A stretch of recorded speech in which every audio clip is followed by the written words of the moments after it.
and its upgraded version, the CSN. Madam Speaker, this unit employs 1,400 persons and many thousands of other local people depend on it for its livelihood indirectly.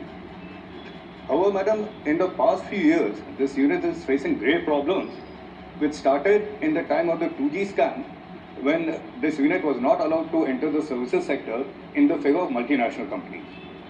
The other problems facing this unit is now that it has a very aging and close to retirement management, and it is not getting orders in the face of multinational companies' competition.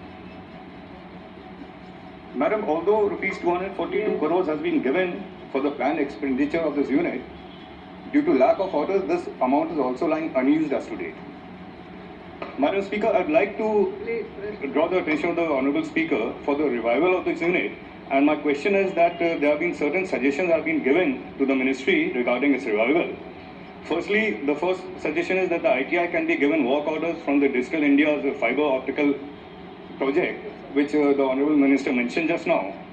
It can also be diversified towards design and development of products such as medical systems, power meters, LED bulbs, solar roof and panels and solar cells, and also the smart card manufacturing for the Aadhaar project.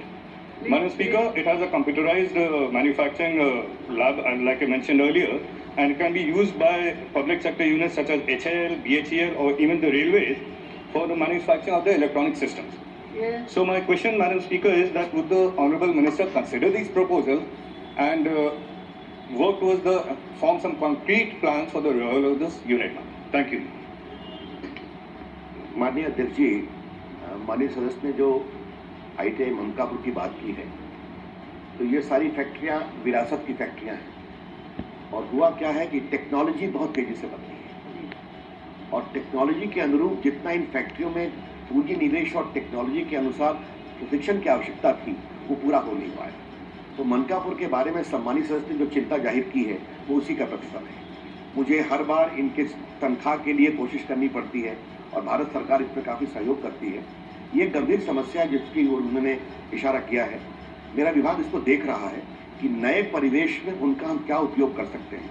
इसके लिए मैंने स्वयं उनको निर्देश दिया है। सिर्फ मनकापुर का ही नहीं, बाकी जो ITI हैं, नैनी भी बहुत सही कहा आपने, मैंने बताया रायबरेली में है, केरला में है, बेंगलोर में है। इसके बारे में एक समग्र विचार हो रहा है, जो भी रास्ता निकलेगा। लेकिन इतना अवश्य है कि समय के बदलते तकनीकी विकास के अनुरूप बदलाव नहीं करने के कारण कई बार सार्वजनिक उपक्रमों की क्या स्थिति होती है, ये ITI इसके बहुत बड़े उदाहरण है। लेकिन हम सब मिलकर इसका कोई रास्ता निकालेंगे, ये मैं आपको कहना चाहता हूँ। Question number 143